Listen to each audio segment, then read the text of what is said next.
Welcome to the Spotlight with the Ambassador and the Chief. In this program, we take a fresh look at some of today's challenges, from the economy, education, politics, security, defense, and much more. You'll be prompted to see and think about things just a bit differently. Now, here are your hosts, Ambassador Harry Thomas and Chief Alex Morales. And welcome to the Spotlight.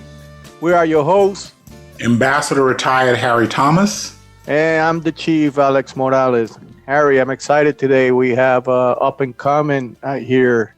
We got Juan Paredes, candidate for the U.S. House of Representatives for Florida 26th District. Juan, thank you for taking the time, sir. Thank you. Yes, it's really a pleasure being here, and it's honestly an honor being on your show. I really appreciate you guys having me on. Really, it's awesome. The pleasure is ours. Thank you for taking the time. Well, Juan, just please tell our audience about yourself and why are you running for Congress? Definitely.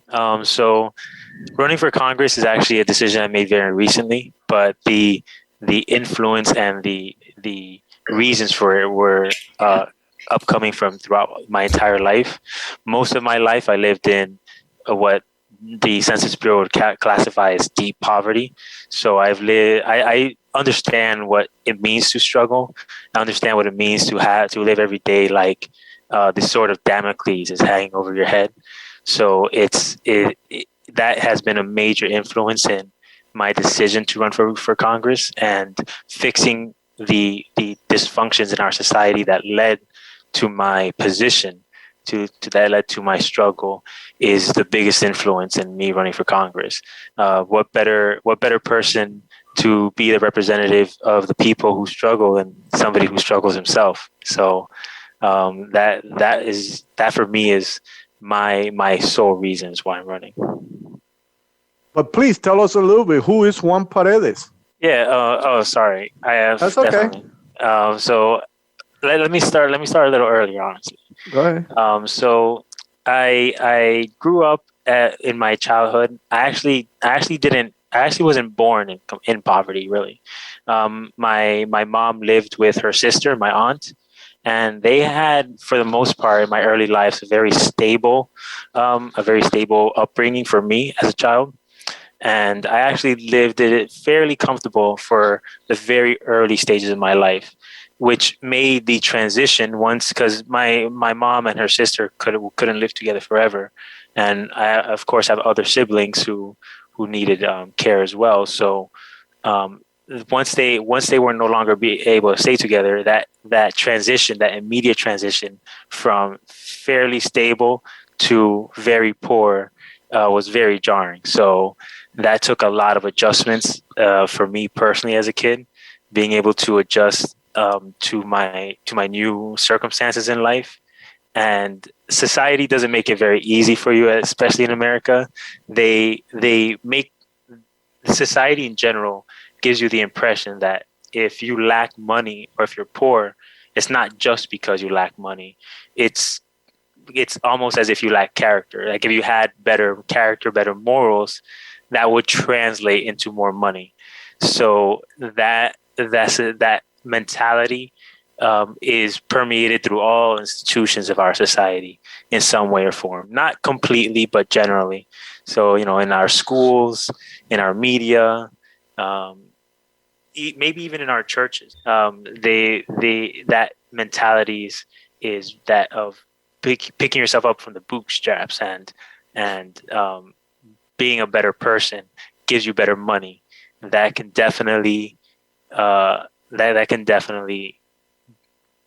bring out that mentality. So that breaking away from that was very hard as a kid. And what really broke out of that mentality was understanding history of the United States, understanding how exactly I got to that position, understanding the dysfunctions of our society that led people to fall through the cracks, and understanding where the net is and why it's so low. Really, the welfare system in our country acts less like a floor to catch people when they fall, and more like a ceiling to funnel people downwards as they rise up. So having that understanding and having that context really put a lot of things in perspective for me, and really showed me that there's a lot you can change to prevent people from ending up in that position, and a lot of that change really is impacted by politics. So that really led me into the field of Congress. Okay. Go ahead, Harry. I love that answer, Juan, but we have listeners from all over the world. So you need to please tell them where you are now, what city you grew up in, what schools you went to. The sword of Damocles is, that's classical Greek. So you've attained an excellent education somehow, somewhere. So let's hear about this. Yeah, so I grew up most of my life in Miami, Florida, in the United States. I did spend a little bit of time because of financial reasons. We moved around a little bit, so I moved up to the Northeast in Philadelphia and New Jersey for a bit, periodically. When I was younger, like I moved into Philadelphia for a year, came back to Miami, then went to New Jersey for financial reasons again. And then eventually, once we were more settled, we moved back to Miami again. So I did move around a bit, but for the most part, I spent most of my life in Miami, Florida. And when it comes to education, it's going to surprise a lot of people, but I actually don't have a lot of formal education. So I went to school formally for all the way to middle school. At that point, the institution, the way school is designed, really didn't play a lot to my strengths. It's very conforming to authority.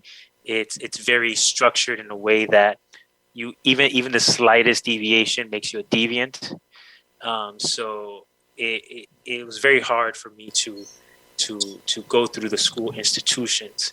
The education aspect I enjoyed, but the structure of how school is institutionalized really made it difficult for me to progress fully. After middle school, I tried doing virtual schooling for a bit, try to isolate just the education and remove a lot of the institutions. But as a kid, it's hard to have the discipline to do something like that. And my mom working and me having 3 other siblings, it's hard for her to constantly be managing me and my time. So that wasn't going to be very viable long term. After about a year of trying the virtual schooling, I just decided to take my GED. I actually didn't really do a lot of studying for it. I took my GED. I decided to take it and then took my GED about a week after deciding. So I didn't really have a lot of time to study. I was trying to get through it quickly because I wanted to just move on to higher education.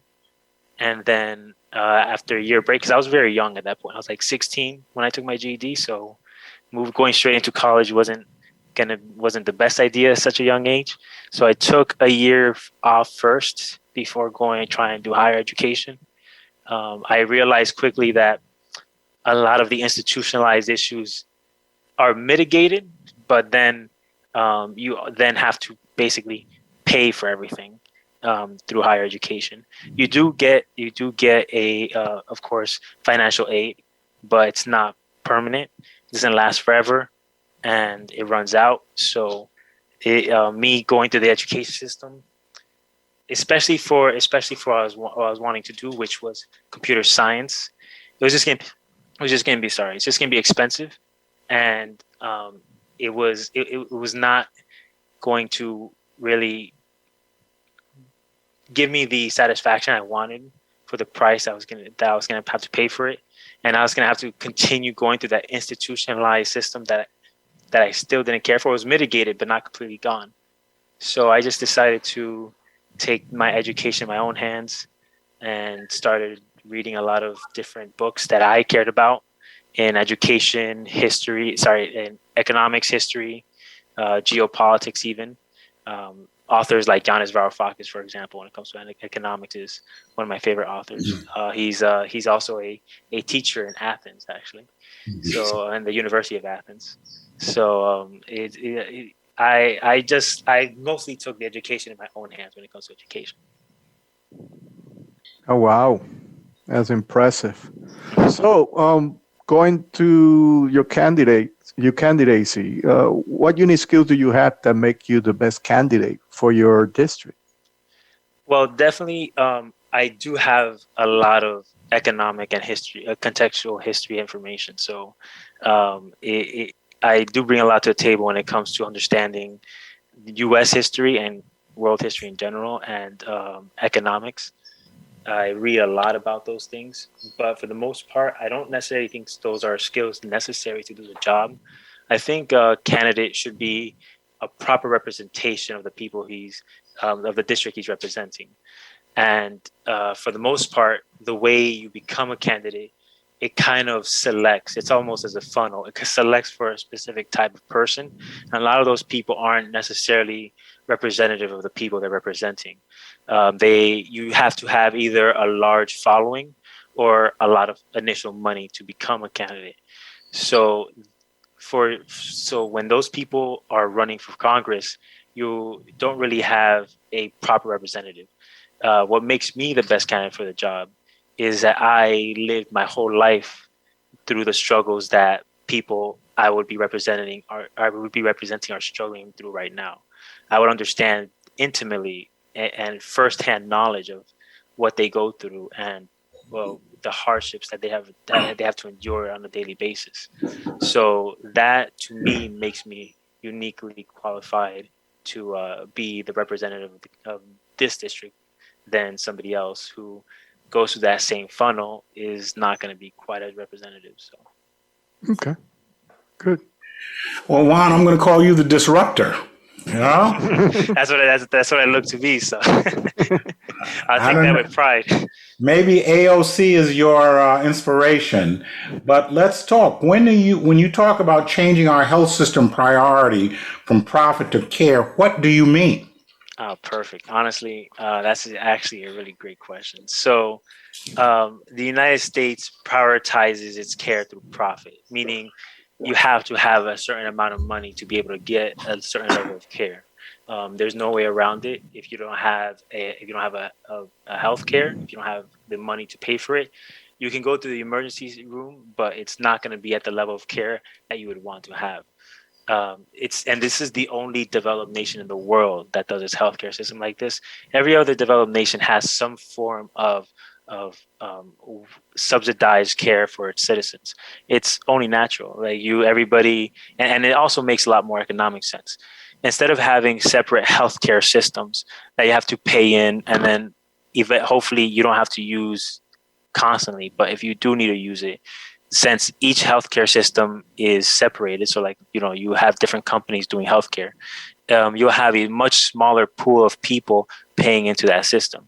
I mean, it's impossible for every single person to individually pay for their care, so we all pay into a pool of healthcare, and then when you need to use it, it's there for you to take from. In most societies, they understand that the larger the pool of people that pay into a system, the easier it is to provide care because you have a lot more money to work with. If you have these separate companies doing healthcare, then it makes the pool of people paying into that system a lot smaller. So it makes the amount of care they have to pay for a lot more expensive because there's just a lot less money in the pool. So if we had a government system, some kind of public health care that the government subsidizes, it would have a lot more people in that pool, and then we can use that pool of money to make it cheaper to provide care. So you're talking about single payer almost. Single payer, exactly. Single payer, similar to what Canada has. It doesn't have to be quite as extreme as like the UK, for example, which is completely nationalized, even their hospitals. But some kind of subsidizing for the government would definitely help most people in the country. Thank you, Juan. And with that, we're going to take a short break, and we'll be right back.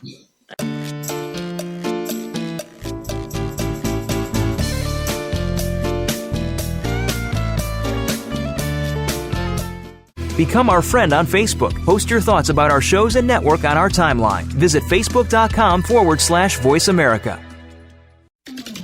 We're with you wherever Alexa and Google are. At home, in the car, on your smart TV, and your connected devices. Hey, Alexa. Hey, Google. Play my favorite Voice America podcast on TuneIn. It's just that easy. But don't forget to make sure you actually mention the name of the podcast show to make it work.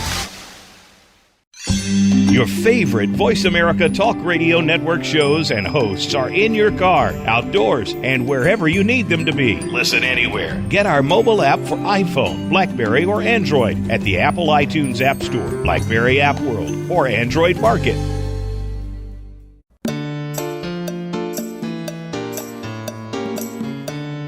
You are listening to The Spotlight with the Ambassador and the Chief. If you have a question or a comment about the program, drop us a line via email to support@dbaeecsolutions.com.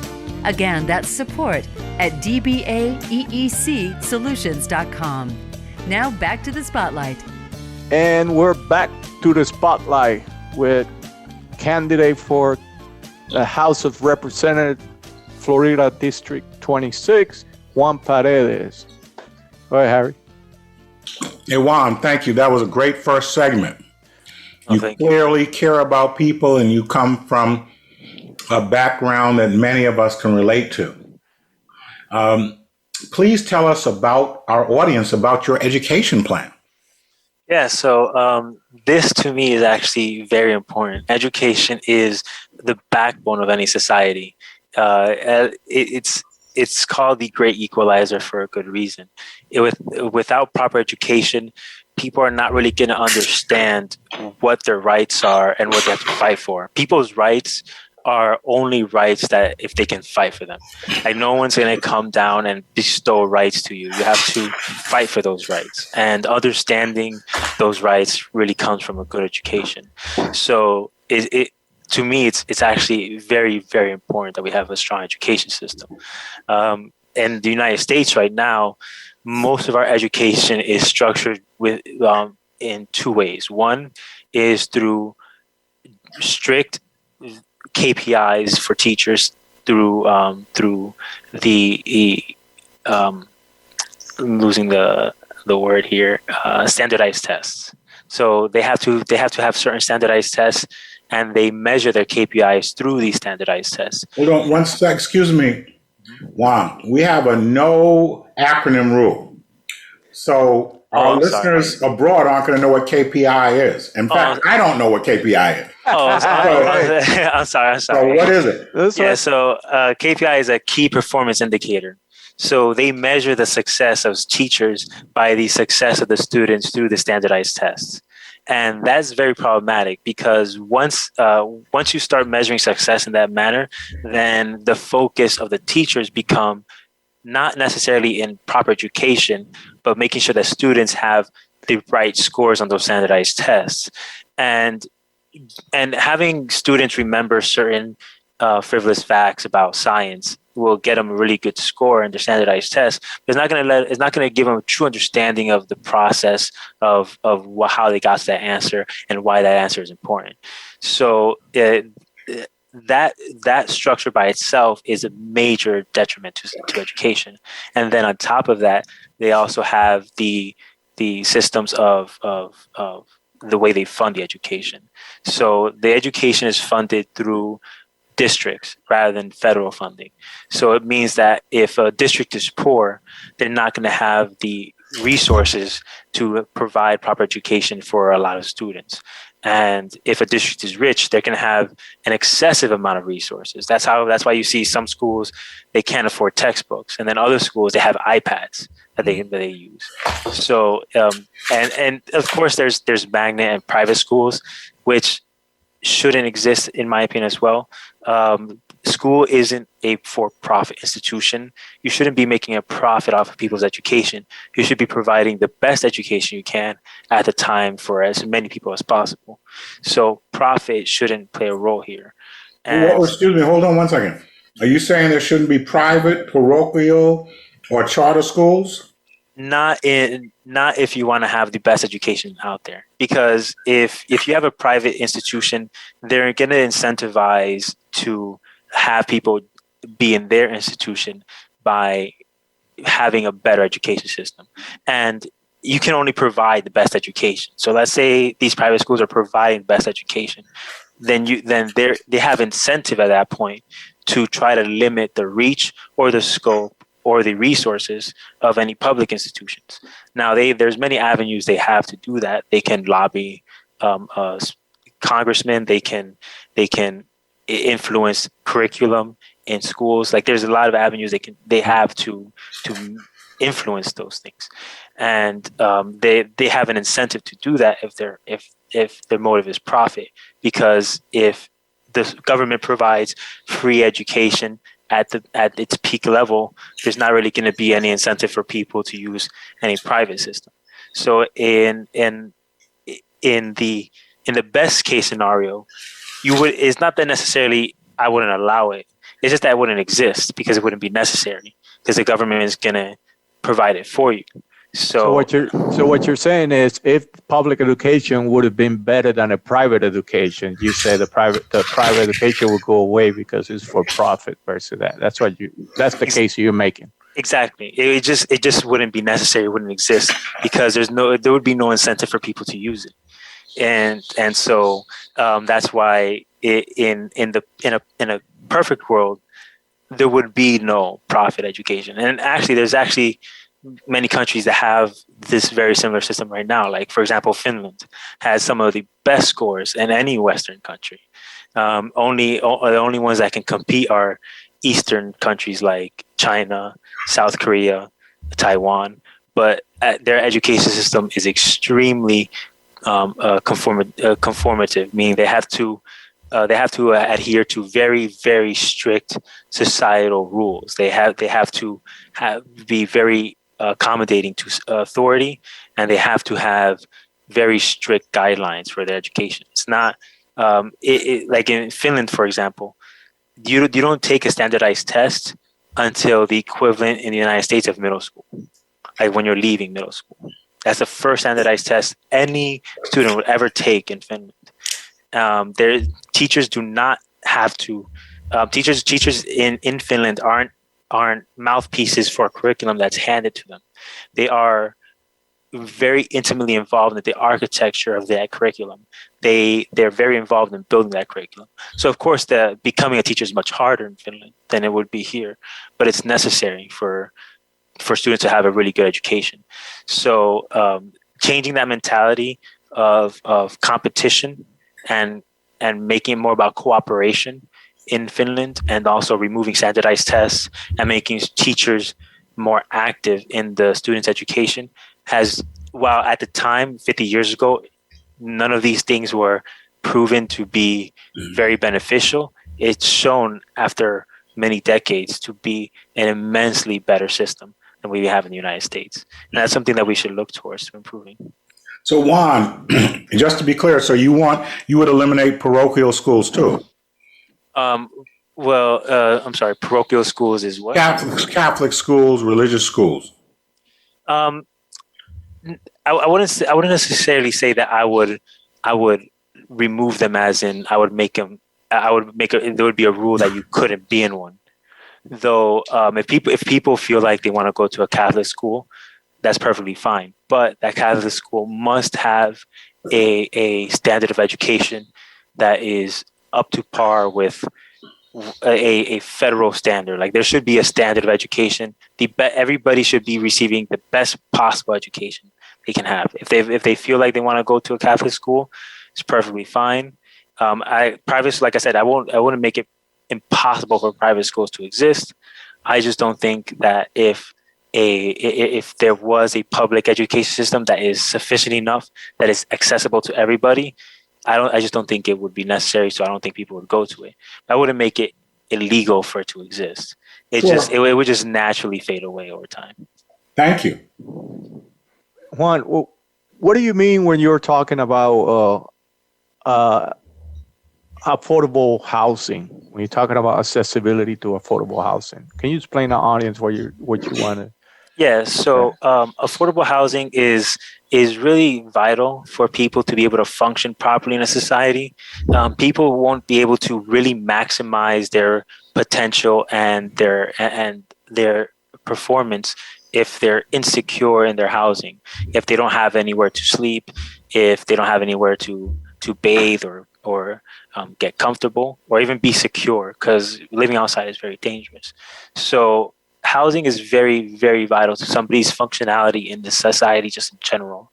And really in the United States, there's a lot of homeless people, especially for the richest country on earth. There's 500,000 people who are actively homeless, and many people you would consider homeless if you considered buying a home as somebody who owns a home. There's a lot of people who rent, and renting is a cycle.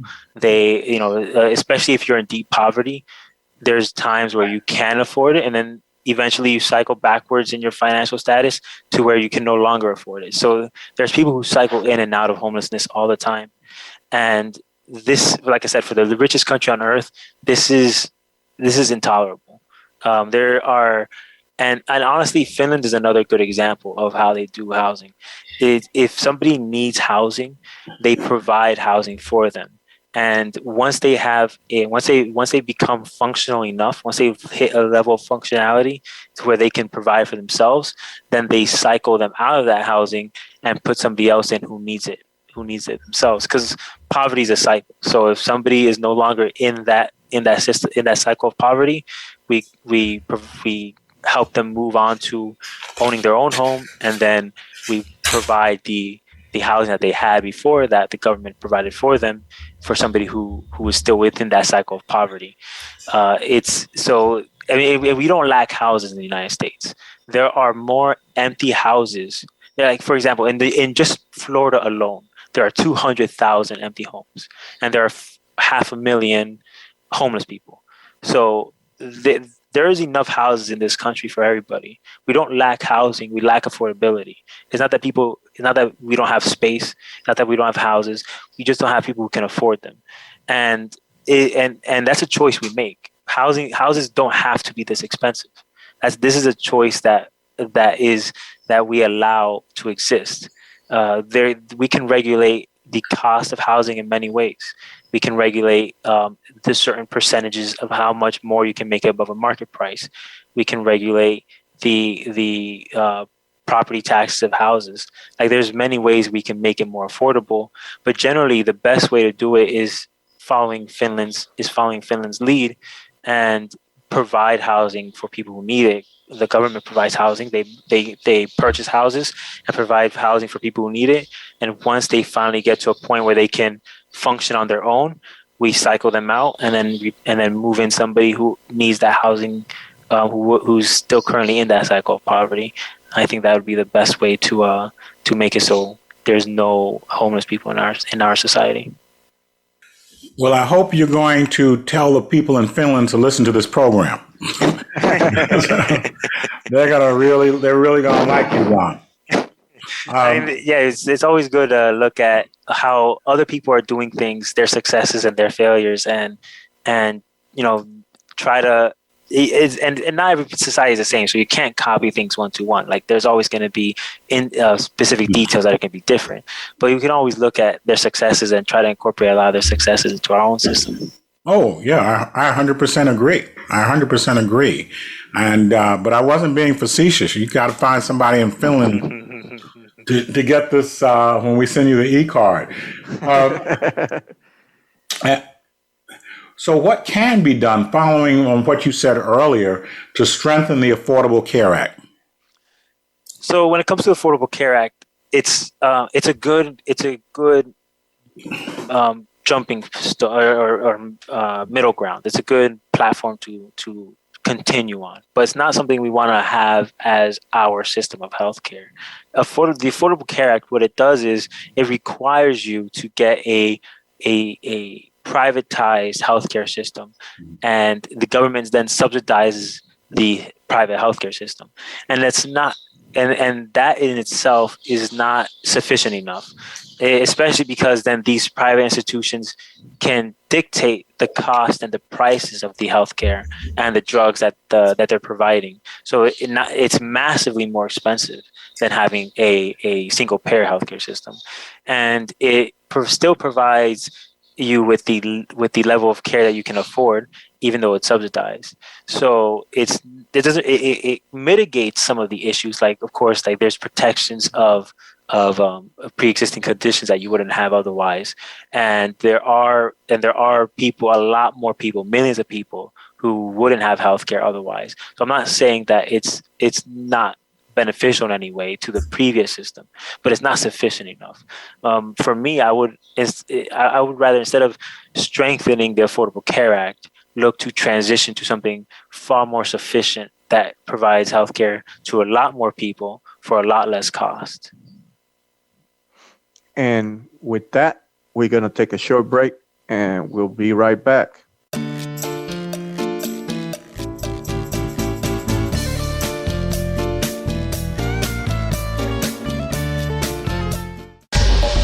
Get the news on our shows and other happenings by following us on Twitter. Find us at VoiceAmericaTRN or twitter.com/VoiceAmericaTRN.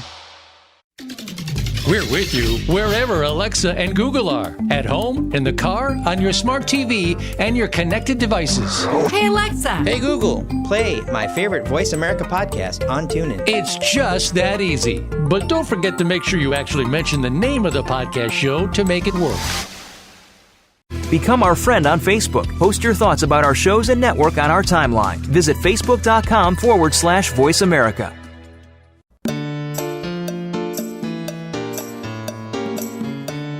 You are listening to The Spotlight with the Ambassador and the Chief. If you have a question or a comment about the program, drop us a line via email to support@dbaeecsolutions.com. Again, that's support@dbaeecsolutions.com. Now back to The Spotlight. And we're back with Juan Paredes, candidate for the U.S. House of Representatives for Florida's 26th district. Juan, you have made me think a lot, but you also support what's the new thing in economic in the United States, which is the mandate $15 an hour minimum. Can you tell our audience why you support it, please? Yeah, so honestly, the minimum wage in its inception, when it was created by FDR, back in back around the 1930s during the New Deal, the idea of it was to be basically like a safeguard for working people, to give them a specific standard of having a certain amount of compensation for the labor that they do. If somebody's giving you 40 hours a week of their time and labor, then they should have at least the minimum expectations to be able to at least function in the society without too much stress. 40 hours of labor is not insignificant, regardless of what the labor is. Even if you consider the labor menial, the division of labor is up to the company. So if they find that automating a certain menial task is more profitable, they can do that. But if they are hiring human hands, then they have to be able to pay to have those human hands function in the society that they're hiring. But over time, as the currency of the United States, the U.S. dollar currency, became inflated, companies realized that if they influence policy to make sure that the minimum wage isn't raised, then they can increase their profit, because as the inflation increases, the actual value of the minimum wage decreases, and as long as the minimum wage stays stagnant, their profit rises. It's not. I'm not saying it's a conscious conspiracy. Of course, it's just it's an incentive structure. Their incentive is profit, and so if they can make more profit, by not raising them, by make sure the minimum wage isn't raised. However, they want to project that influence because money in the United States gives you a lot of influence. Then they are able to do that, and if they have the incentive to, they will. But if the minimum wage is mandated at a level that allows people to live functional lives, then everybody benefits. If a company can't provide the compensation for labor, then their product specifically isn't profitable enough to be in the market. That's just how it is. If you have to pay somebody a wage that is what I consider a starvation wage, a wage that they wouldn't be able to function in society to be able to make profit on your product, there's not really a product that is very profitable in the market. So mandating this $15 minimum wage will basically be a minimum standard of people being able to live a proper life in this society. And there is the argument that the cost of living varies from location to location. Somebody living in New York New York City specifically, will pay a lot more than somebody living in Wyoming, for example.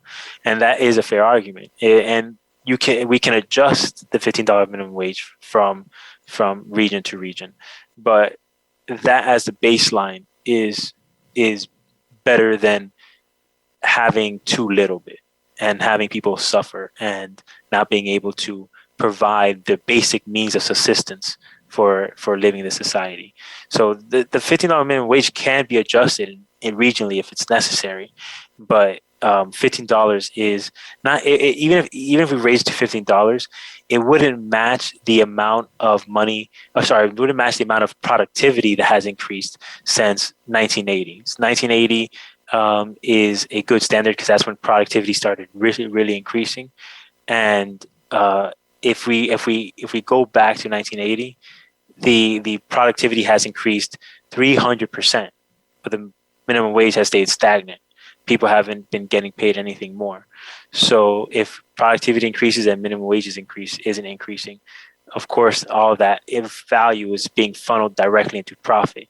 If we raise it to $15, it's still not matching the increase in productivity, but it would be enough for people to live with the basic means of subsistence. So that's the reason why I support $15 minimum wage. That is a fantastic answer. Juan, how do we prevent more deaths like George Floyd's and Breonna Taylor's? Yeah, and this is a harder one to answer because it's not just one thing really. It's a combination of things that lead to a situation that allows for their death. One is having too much institutional power within police officers. They have a lot less scrutiny for the amount of power that they have. So they can operate within guidelines, and if they make mistakes, the consequences for those mistakes are actually mitigated, even though they have an increase in power in society than a regular person. Usually, when you have power, it requires a greater responsibility, and that responsibility should should manifest in a higher level of consequences. Otherwise, you wouldn't trust just anyone with that power. You trust people who understand that powers, that the ability that they have to project that power, and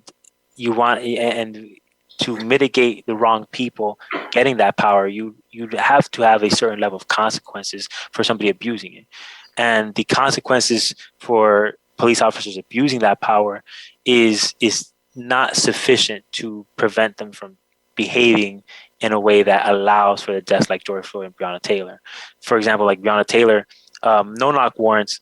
I understand there's an argument for no-knock warrants because you don't want the criminal to know when a cop is coming in, especially if it's a covert bust.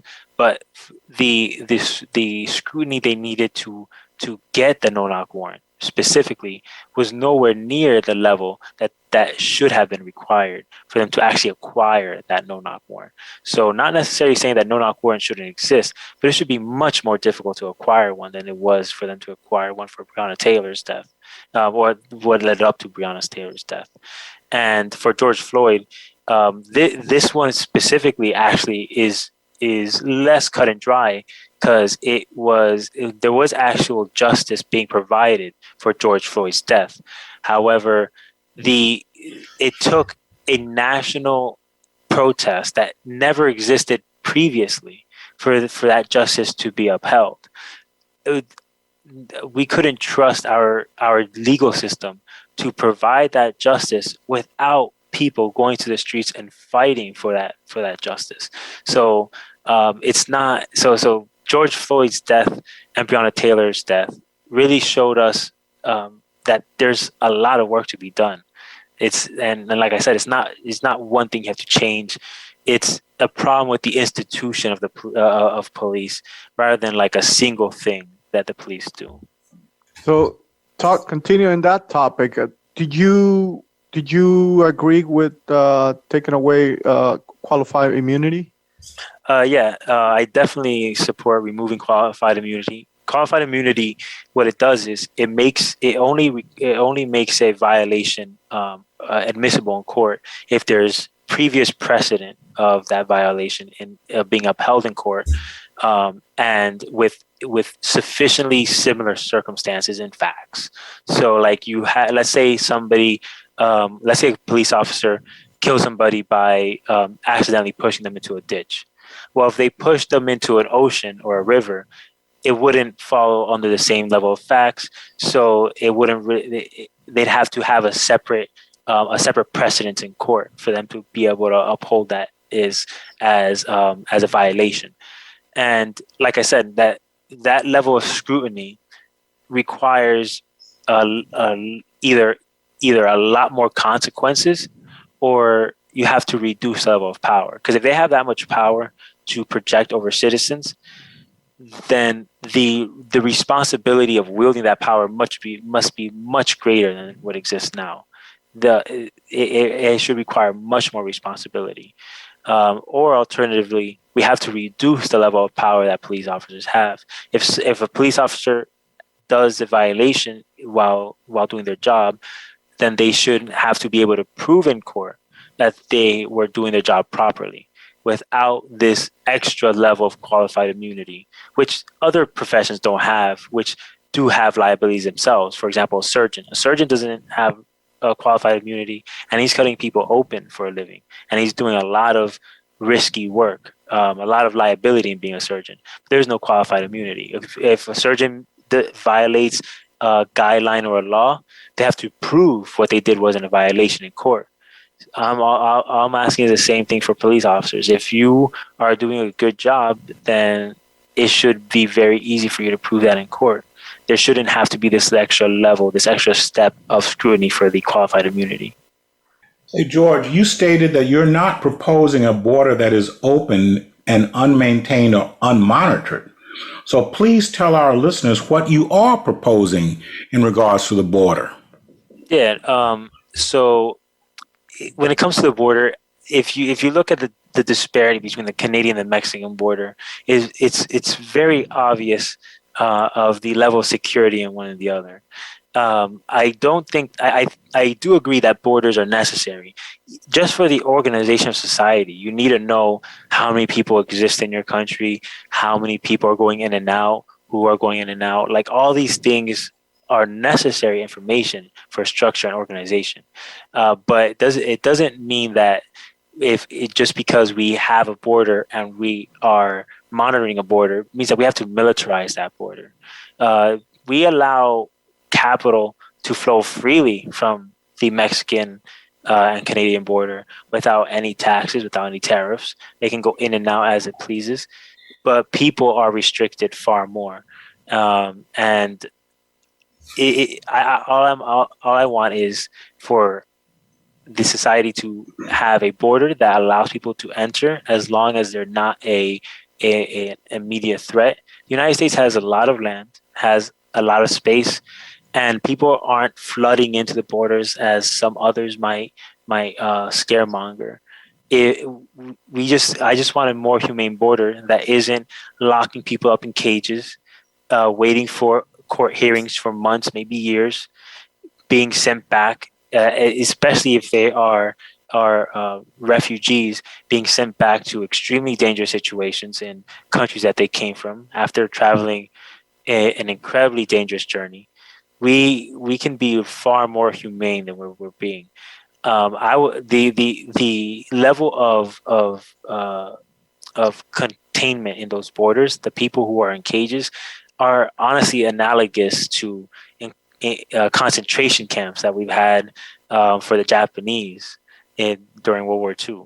So it's really horrific what we're doing at the southern border and Mexican border, and it's not really talked enough as it should be. And a lot of it, honestly, is continuing. A lot of the stuff that Trump put on is continuing under Biden as well.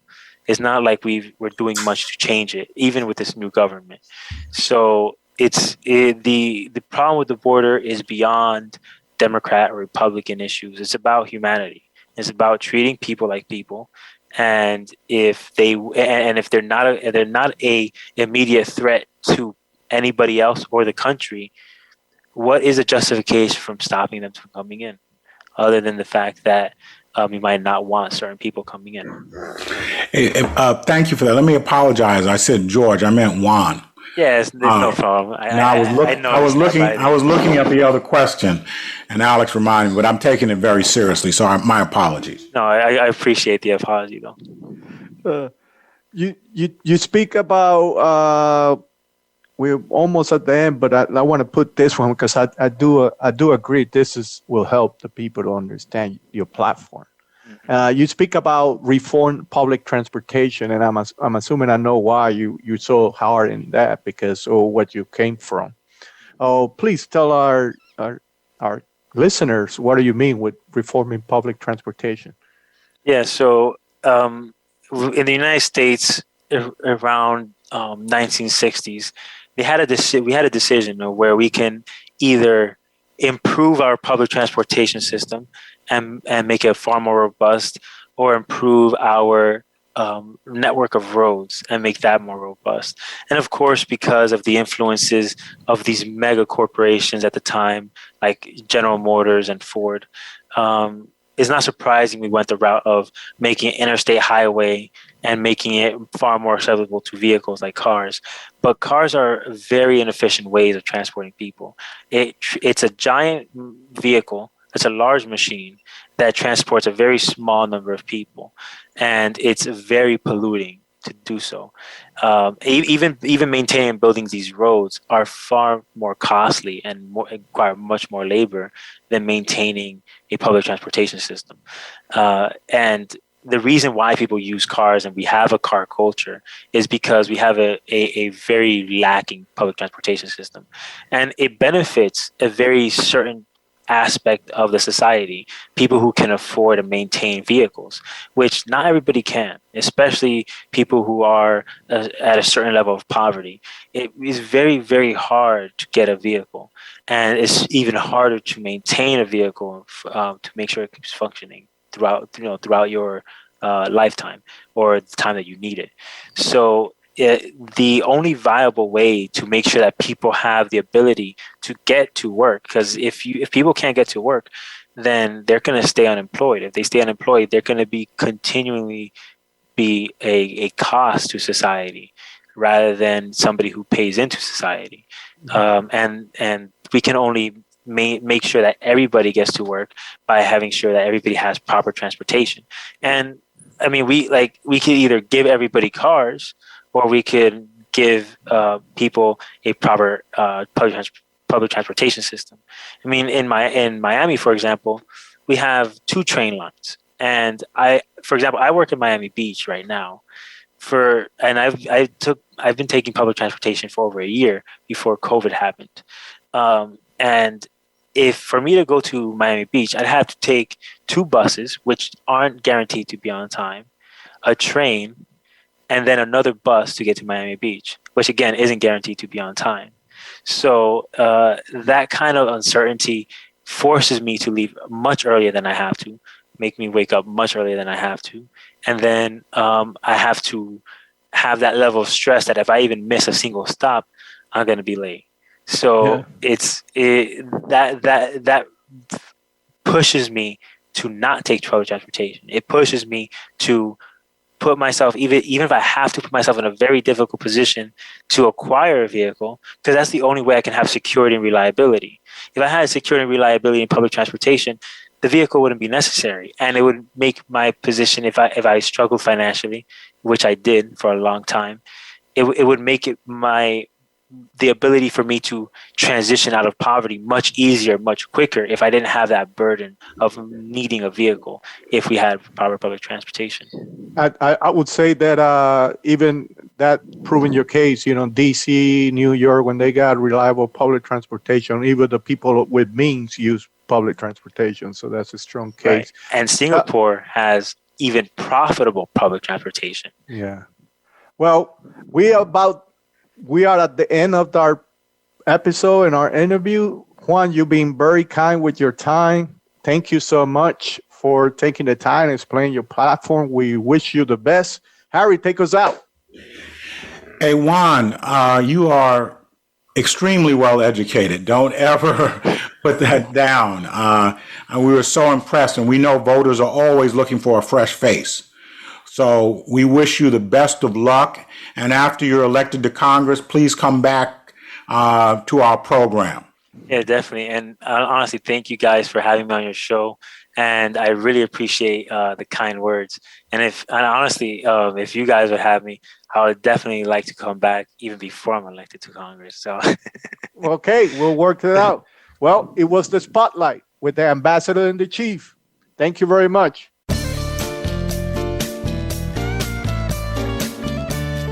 Thank you for tuning into The Spotlight with the Ambassador and the Chief. Be sure to join Chief Alex Morales and Ambassador Harry Thomas again on the Voice America Variety Channel.